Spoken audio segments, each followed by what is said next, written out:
Ouais, dans la vidéo précédente, en fait, je vous avais dit que le problème venait du transformateur là, d'isolement.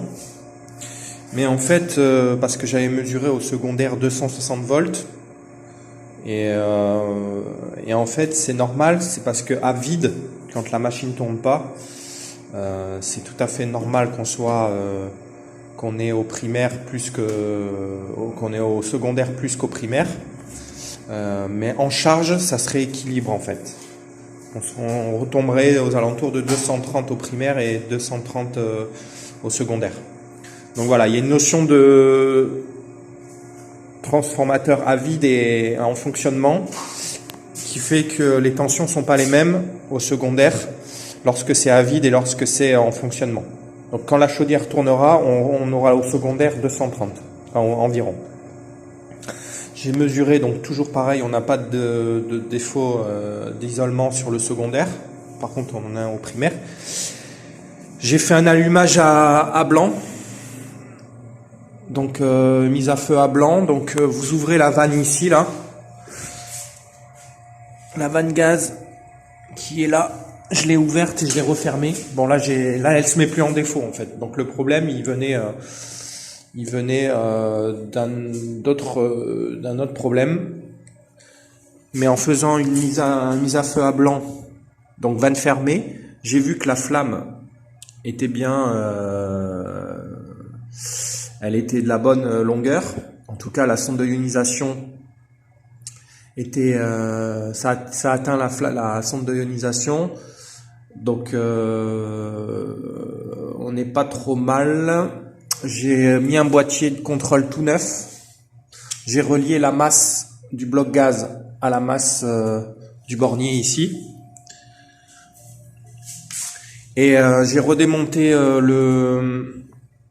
l'injecteur gaz. Je l'ai redémonté, j'ai bien serré. Et par contre, à l'allumage, j'ai mis en série le microampèremètre pour voir le courant d'ionisation. J'arrivais pas à avoir une valeur, pourtant l'électrode fonctionne bien, il y a l'arc électrique, et après l'ordre de la sonde de ionisation est bien transmise au bloc gaz, puisqu'il ouvre bien la vanne gaz, et après il y a l'allumage qui se fait correctement. Au niveau, il y a la combustion qui se fait correctement au niveau de la chaudière. Donc ça vient pas du bloc de contrôle.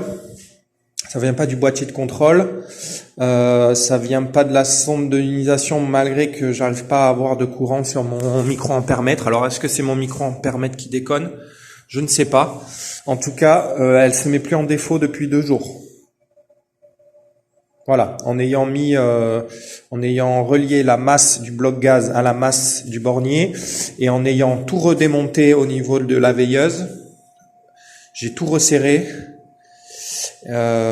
Voilà, j'ai tout resserré et depuis ça se met plus en fonctionnement, ça se met plus en défaut. Là j'ai baissé un petit peu le thermostat parce que avant il était là, donc je l'ai mis là.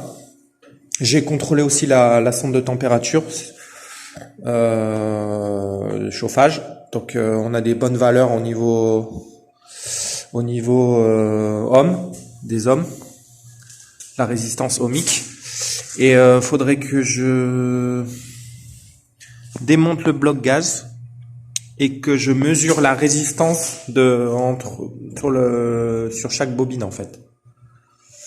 Voir si c'est une des 2 bobines, parce qu'il y a une vanne de sécurité, si vous voulez, vanne gaz de sécurité sur un bloc gaz et une vanne vanne gaz de réglage.